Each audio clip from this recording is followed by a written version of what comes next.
dependência emocional, ela surge na infância, só que não é só na infância. Ela também surge na vida adulta, com pessoas que têm baixa estima, uma autoestima baixa. Porque a pessoa que tem uma baixa estima, o que acontece? Ela, ela é uma marionete na mão de qualquer pessoa. É um perigo. Então, ocorre lá na infância a dependência emocional, entendeu? Nós temos pais que não passaram por terapia, que não tem essa. Hoje tem a internet falando muita coisa o tempo todo. Nossos pais não tiveram isso. Minha mãe mesmo tinha um jeito muito peculiar de viver, muito doido, muito. Ela brigava, gritava. E minha avó era diferente. E eu falava assim, gente, só depois que eu fui entender. Né? Ela era a filha mais velha, sobrecarregada, tinha que ser a mãe dos irmãos, que acontece muito isso. A gente tem filhos para serem cuidadores dos outros menores. A gente faz isso, né? Então, só que é errado. É errado. É errado, é totalmente errado isso. Uma ajuda daqui e ali, tudo bem, mas está sobrecarregando o filho com os nossos filhos, que foi nossa escolha, nossa responsabilidade, é errado, porque quando ele crescer, ele vai estar abusado. Tem crianças que não querem nem saber de mais ter filho, porque já olhou demais os irmãos. Estão cansados. Bom, voltando, vamos lá. Como que se desenvolve a dependência emocional? Ela se desenvolve na infância com carência afetiva ou negligência emocional. Quando aquelas mães que não tem tempo mesmo, que não olha, que tem os filhos, dá muita atenção ali quando é bebezinho, porque requer aquela atenção, e depois tem que voltar lá para o trabalho, porque senão, até, né, eu sei muito bem como que é, só que aí peca, chega muito cansada, vai cuidar da casa e não conversa com o filho, não pergunta como foi o dia, já chega estourada, já coloca o pé fazendo aquele inferno dentro da casa. Isso é triste quando tem uma mulher assim. E acredita, em quase todos os lares tem assim. Quando você tá tudo em paz, a mulher colocou o pé dentro da casa, começou a briga, aquela confusão, aquela agitação. Aí a criança ela já fica num estado de ansiedade quando tá perto da mãe chegar. Porque sabe que vai ter briga, que vai ter confusão. Então, um conselho que eu dou para as mulheres, não faz isso, não. Você gasta a sua energia e você contamina o ambiente todinho. Não faz, não, não precisa. Não precisa fazer isso. Quando a questão da dependência emocional, ela não é só de relacionamentos amorosos, não, viu? Ela acontece familiar, sabe aqueles homens, aquelas mulheres que não largam da casa dos pais? E aí existe aí uma disparidade que acontece. O povo não vê a Bíblia, porque lá tá falando, casou, você tem sua família, o restante é parentela. Tem mulher que eu tô cuidando da minha mãe, eu não posso viajar. Eu falei assim, olha, cuida da sua vida. Honrar pai e mãe, honrar pai e mãe é você dar certo na sua vida. É você ter a sua família. Não é você viver por eles, viver para eles. Não é, gente. Cada pessoa faz uma escolha. Seu pai e sua mãe fez a escolha deles. Agora é a hora de você viver a sua vida.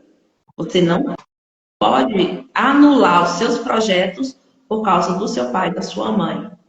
Tem pessoas que não gostam de ouvir isso, mas existe essa dependência emocional com o pai, com a mãe, com o familiar. Existe dependência emocional no trabalho. Tem gente que está morrendo no serviço, mas não larga do trabalho por causa da dependência emocional. Parece que não consegue viver sem aquilo. É como se colocasse aqui um tampão e acabou o restante. Minha vida. E a pessoa acaba se destruindo ali. E o que as pessoas não sabem é que não vale a pena. Não vale a pena. Não vale. E aí tem esses tipos de relação de dependência emocional. que é relacionamentos amorosos, familiares, profissionais. Não vale a pena. Não vale a pena. Nenhum tipo de dependência vale a pena. Porque você fica aprisionado ao outro. Eu recebo muitas mulheres que você conversa com elas e você não consegue entender. Parece que são crianças. Fala assim, mas eu não consigo viver sem ele. Eu falei, não, você não consegue viver sem respirar. Se respirar, você não vai conseguir viver, não. Aí você morre mesmo. Mas sem uma pessoa que está te maltratando, está te traindo, você consegue, sim. Só que, infelizmente, trabalhar uma pessoa assim é complicado. Você começar a mudar o pensamento dela, viu? As mulheres, a maioria é depressão, a sua grande maioria são dependentes emocionais. E existem alguns homens também. É isso que a gente vê que quando a gente fala sobre eu quero ser curado e ajudar a curar também, nós também falamos sobre dores que estão aí, nós não conseguimos ver. Olha, vários casos, e isso é tão assim, aonde eu falo para você, por quê? Porque nós vivemos um mundo em que foi essa criança que ela sentiu a falta, né? Como você deixou bem relatado, ela sentiu a falta de um carinho que era através de uma surra, ou através de uma falta de atenção, ou uma falta de uma maneira que era de costume. E o que eu falo, quando a gente trata os nossos hoje, foi igual eu fiz com a bexiga. Aparentemente, ela estava aqui vazia, tranquila, estava sem sentir nada, porque a gente não sabia o que estava dentro dela. Até o momento que ela explodiu e ela simplesmente jogou em outras pessoas, jogou em quem estava do lado. E aí é o que a gente fala. Quando nós não tratamos na infância, quando nós não tiramos daquilo, nós crescemos pessoas feridas e, infelizmente, ferimos em cima de outras pessoas, sangrando em cima de outras pessoas, né? Infelizmente, você sangra na pessoa que mais a gente ama, que é nossos filhos, que não tem culpa de nada. A gente nasce, eu sempre gosto de... A gente nasce assim, ó, em branco. Aí você vem com seus traumas dos seus pais, né? Da sua mãe, e aí você vai preenchendo isso aqui tudo. Só que, infelizmente, poucas pessoas preenchem com coisas boas. Você coloca para fora a sua ferida emocional, você projeta no outro a sua ferida emocional. Quando você critica alguma coisa de uma pessoa, é uma ferida emocional sua. E aí? Quando você recebe uma crítica e você se abala, é porque você também tem ferida emocional e você não está bem. Você não está bem para lidar com aquilo. Porque as pessoas não entendem que quando alguém me fere, é porque ele está cheio daquilo. Então, ele transborda o que o coração está cheio. E as pessoas têm um preconceito muito grande com terapia. Muito grande. Acha que terapia é para louco, um bocado de gente. Quem procura mais a terapia aqui são mulheres. Graças a Deus. É que tem muitas pessoas que falam, quando você vai citar o nome terapia, fala, uai, eu não sou doido, eu não tô doida para mim para terapia. E é engraçado que também o que não é falado é visto como doenças. Exatamente. Mas não é nem o que não é falado, é o que não é processado, reprocessado. Quando você reprocessa suas emoções, que elas estão aí no seu inconsciente, você vai limpando. É como se você fosse pegasse um computador e formatasse ele. Você vai tirando todas as emoções negativas que estão aí no seu inconsciente. Você levou um tapa? É muito interessante quando as pessoas chegam. Ah, meu pai, mas minha mãe me batia, mas não me faz mal, não. Ainda fala assim, eu pelo menos virei gente. Aí o que essa pessoa faz? Reproduz. Gente, são emoções. As emoções, elas derrubam, elas destroem a gente, as emoções. Elas destroem. E acredita sim, você que bate no seu filho, bate com sua filha, isso aí vai trazer prejuízo emocional, psicológico para ele no futuro. Porque, na verdade, somos nós que ensinamos nossos filhos a ser nervosos. Quando você bate, quando você grita, ele está aprendendo com você. Aí, ele, a primeiro modelo dele, ele vai aprender, ele vai reproduzir na escola. Aí chega lá, aquela criança está batendo com a criança. Mas por quê? Criança é sintoma. Criança é sintoma. A causa são os pais. As crianças não nasceram dessa forma, elas não sabem dar tapa. Elas não sabem. Inclusive, me lembra de eu contar um relato da minha filha, que ela me contou da minha neta ontem. Mas deixa eu responder aqui a Bruna. Bruna, meu temperamento, eu sou sanguínea. Eu sou sanguínea. Nossa, você parece tão plena, tão calminha. Não, eu sou sanguínea. Deixa eu falar. Eu mudei muito. Hoje eu tenho domínio, eu tenho autonomia das minhas emoções. Em todos os sentidos da vida. Até diante da morte de alguém. Eu tenho domínio das minhas emoções. Entendeu? Isso é sensacional. Isso é sensacional. É a melhor coisa. Porque isso te traz paz. E paz é uma das melhores coisas do mundo. Entendeu? É isso que eu quero levar para os lares. Pois é, mulher.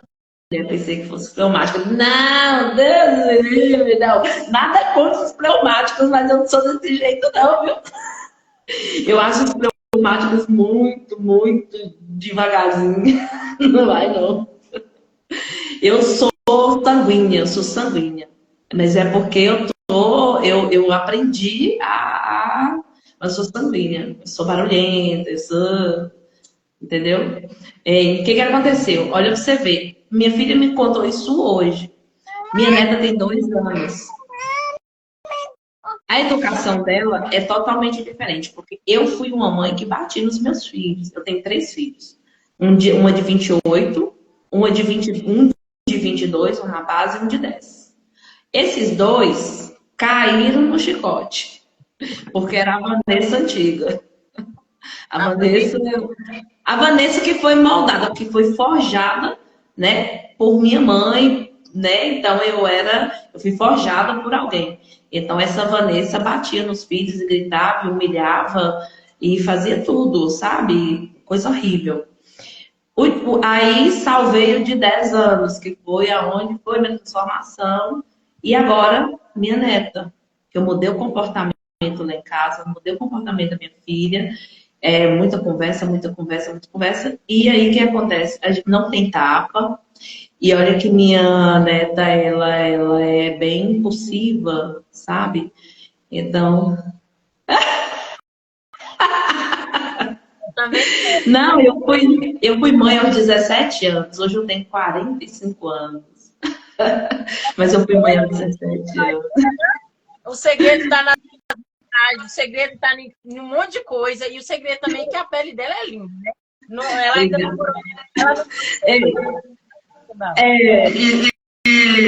Todo mundo... eu gosto, né?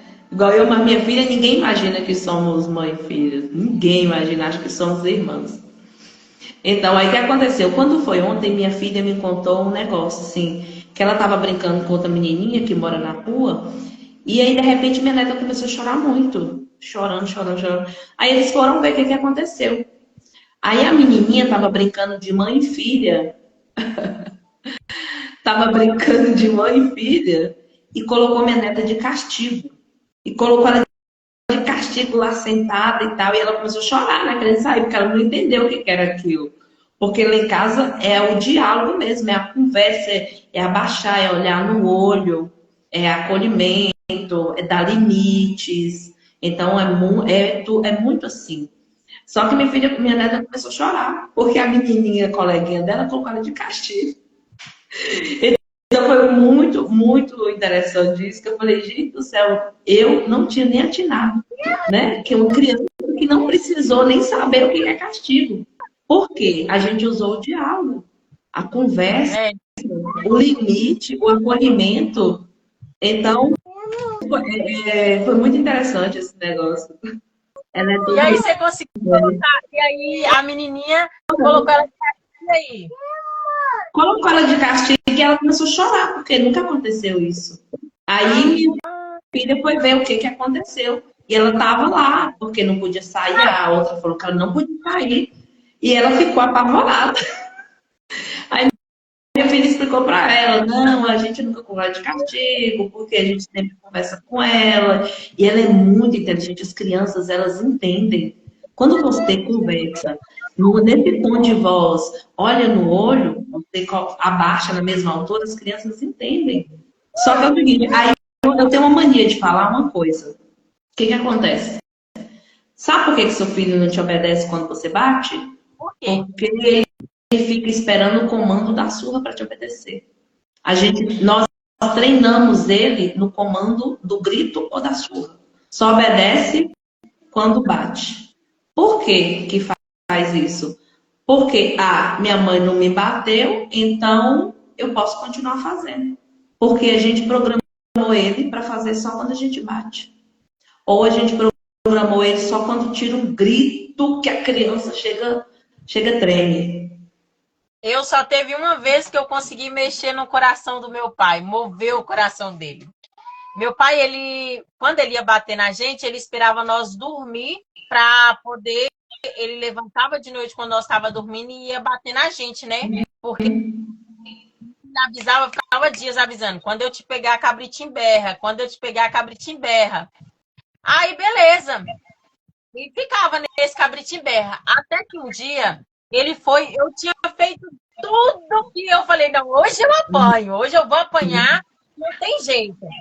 Aí, eu não sei se você conhece esse negócio chamado... eu sei que ele é um cipó que eu vou te lembrar, eu esqueci o nome agora. E é um pedegoso. Pedegoso, meu Deus do céu, posso demais. Aí, menino, quando pensa que não, meu pai pegou, foi e guardou esse cipózão grande de pedegoso. E aí eu falei, hoje eu vou apanhar. E aí a porta do quarto dele estava fechada, só que ele não trancava. Aí eu fui bem devagarzinho, estava tarde, cheguei tarde, dando trabalho. Aí eu fui para ele, falei assim, coloquei o braço assim meio de longe, com medo de ser grudar, eu apanhava. Eu meio que falei, não, pai, já que o senhor vai me bater, já me bate agora, não espera me dormir, não. Pode me bater. Aí, nesse dia, eu movi o coração dele, porque ele ficou com tanta dó, que ele falou assim, ó, pode deitar. De hoje você passa, de hoje você não apanha. Mas da próxima vez eu vou te pegar. E eu não apanhei nesse dia.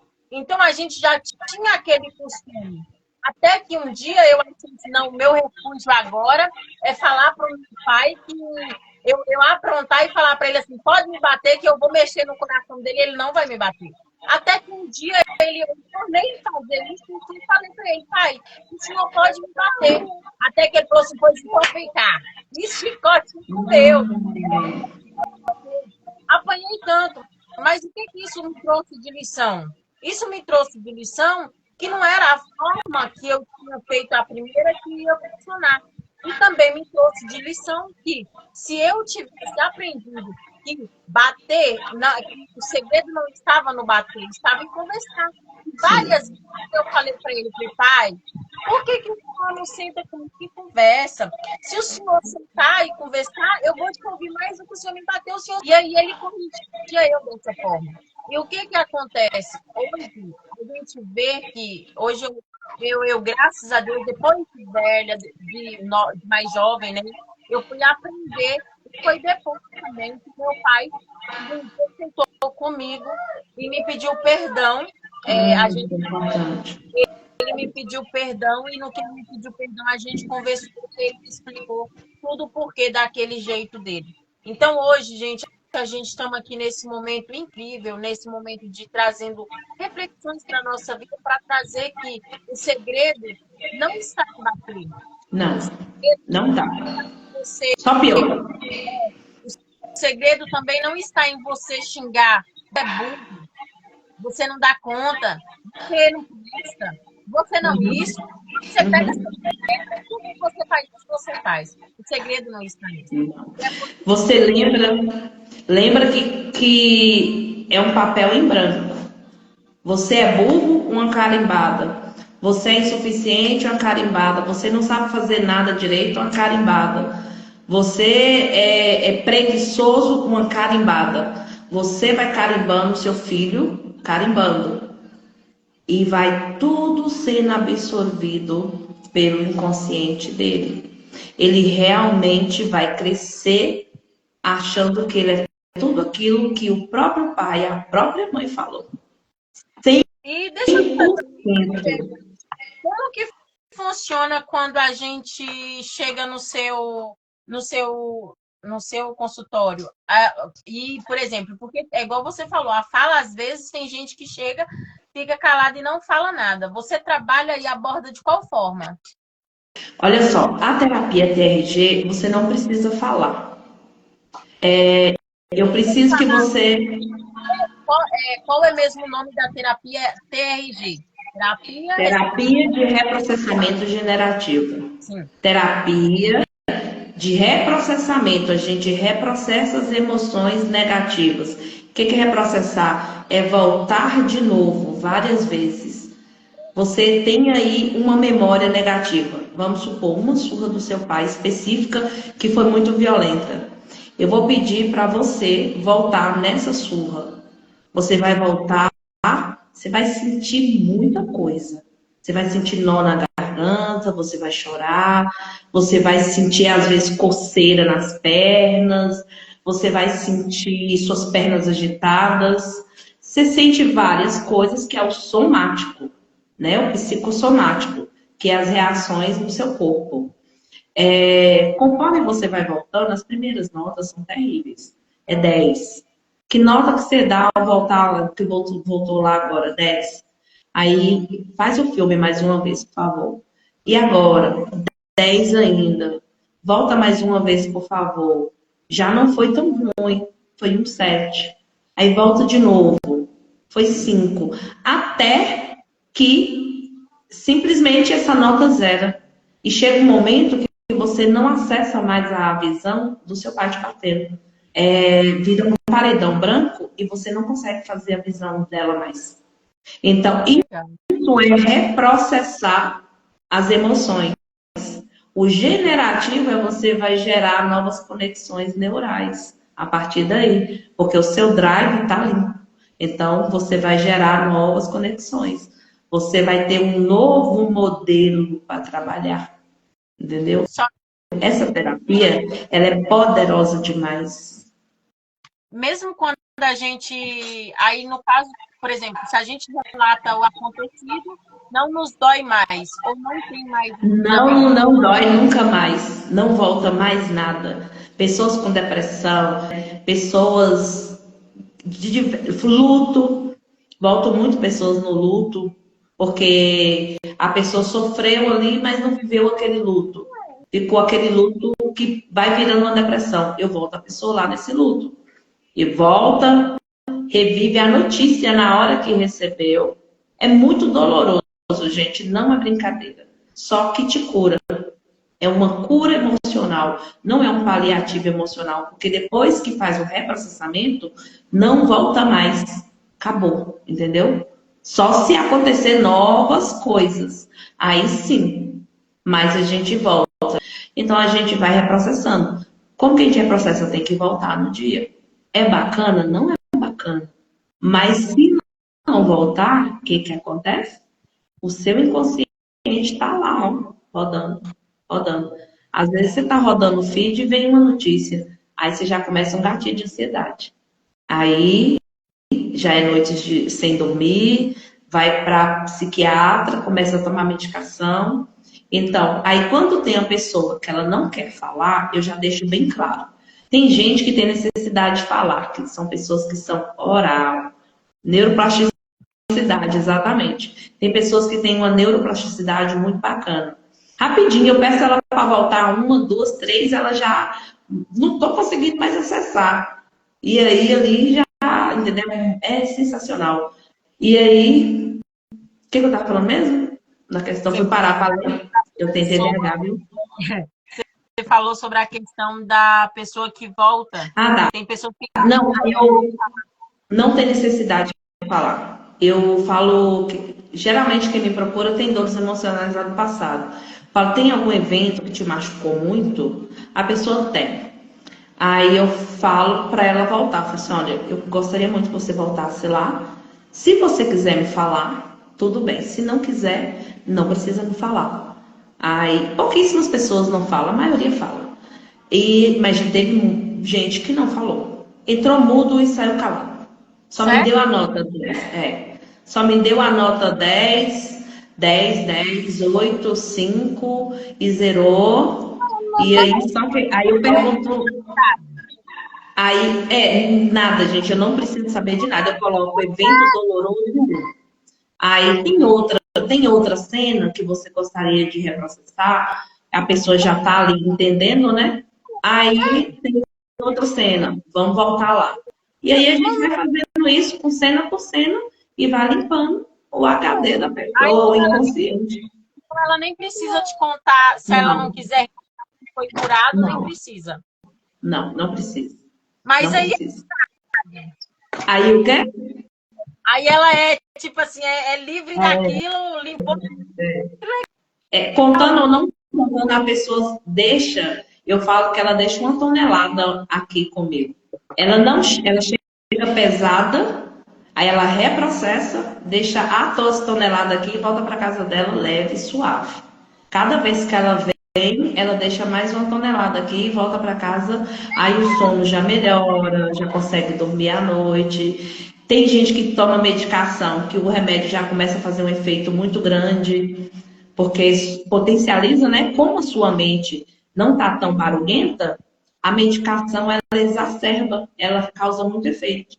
Eu tive uma cliente que ela falou assim, só que eu não aconselho, não, eu não trabalho com hipnose. Aí, não Eu trabalho. não aconselho a pessoa encerrar o remédio. Se está fazendo muito efeito, ela tem que voltar no seu médico, no psiquiatra, para ele fazer o desmame, reduzir a dosagem, né? É assim que acontece. Mas não, de jeito nenhum é aconselhável largar o remédio. Mas teve cliente que tomava medicação e quando foi limpando, foi 14 sessões dela. O que aconteceu? Ela começou a dormir muito. O remédio começou a fazer muito efeito. Aí ela estava acordando 10 horas. Ela, gente, daqui a pouco não dá tempo eu fazer almoço para o meu marido, que chega às 11. Ai, E aí eu falei com ela, você vai voltar no seu médico e vai pedir ele para reduzir, para ajustar a dose. Não pode largar de forma alguma. Porque conforme você vai tirando o lixo emocional, você vai ficando mais leve. Você não vai ficar com a barulhada na cabeça. Depressão, excesso de pressão, excesso de peso emocional. De lá da infância vai empilhando, empilhando, empilhando, empilhando, empilhando, empilhando. Aí um acontecimento bobo, você acabou. Você entra numa tristeza profunda. A ansiedade, gatilhos, te dá gatilhos o tempo todo. Aconteceu uma situação muito ruim com você lá no passado. Essa situação ficou registrada no seu inconsciente. E aí você, de repente, do nada, você vive uma experiência muito parecida com aquilo. Aí você começa um alerta de gatilho. Por isso que tem gente que está bem, daqui a pouco começa a crise. Por quê? Provavelmente ela viu uma situação muito parecida com algo que ela viveu muito ruim. Ah, gostaria muito de falar da questão de Fran, daquele vídeo. O que acontece? Aquele momento que eu gravei o vídeo, que nós gravamos o vídeo, nós colocamos ele para falar de novo. Porque nós estávamos desprevenidas, eu em pé no balcão, ela com ele, dando afeto para ele, dando carinho para ele, né? E ele foi e soltou isso. Só que ele é um menino que ele gruda demais. Por quê? Ele é um menino que mamou até os 4 anos. As pessoas elas não entendem que cria dependência emocional também na amamentação. Uma criança ela tem um limite para mamar. Ela tem ali, mamou 1 ano e 6 meses, 2 anos no máximo, senão você cria um vínculo de dependência emocional. Nós, mães e pais, nós adoecemos emocionalmente nossos filhos sem a intenção. E, infelizmente, somos nós que temos esse comando ou não, né? E aí, o que acontece? O menino de Franciele, ele mamou até 4 anos. Então, ele é grudado. E aí, ela era uma pessoa que batia muito nos filhos, porque ela apanhou muito. Então, ela tinha esse modelo, ela achava que tinha que bater. Mas, nesse dia específico, ele deita no colo, ele gruda, ele abraça, ele beija. Aí eu converso com ele, que não pode ser assim, porque sufoca, você sufoca o outro, entendeu? E aí foi, eu sempre tenho essa conversa com ele, e ele foi e soltou aquilo, né? Que eu era chata, que, que a mãe dele não estava batendo nele, não estava dando mais atenção para ele, não educava mais ele. E, e aí ela ficou chocada. Ela ficou chocada, e o menino no colo dela. E eu falei assim, gente do céu.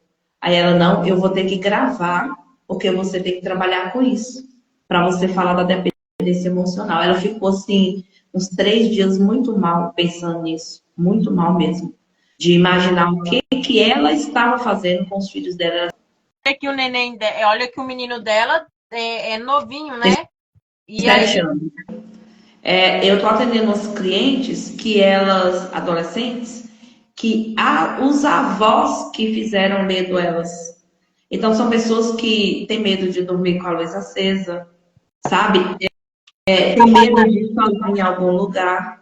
Então, essa brincadeira aí, o bicho do saco, o homem do saco vai te pegar. Sai daí. Isso, gente, parece ser uma brincadeira inocente, mas para uma criança não é. Naquele momento que você faz essa brincadeira, você pode ter certeza que você já está adoecendo a criança. Não é bobagem. As pessoas acham que é bobagem, mas não é bobagem.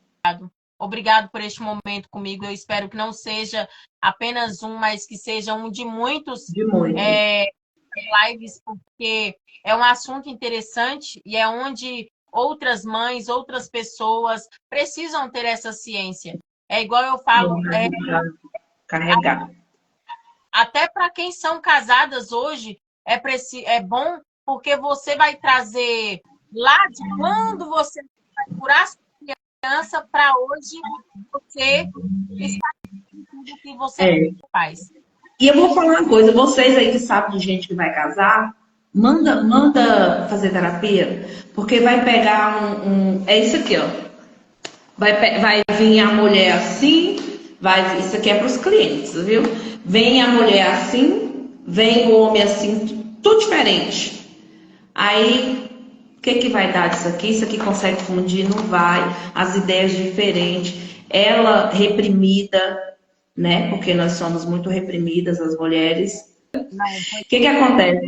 Aí, leva os traumas, engravida aquele momento mais lindo do mundo e despeja na pobre da criança.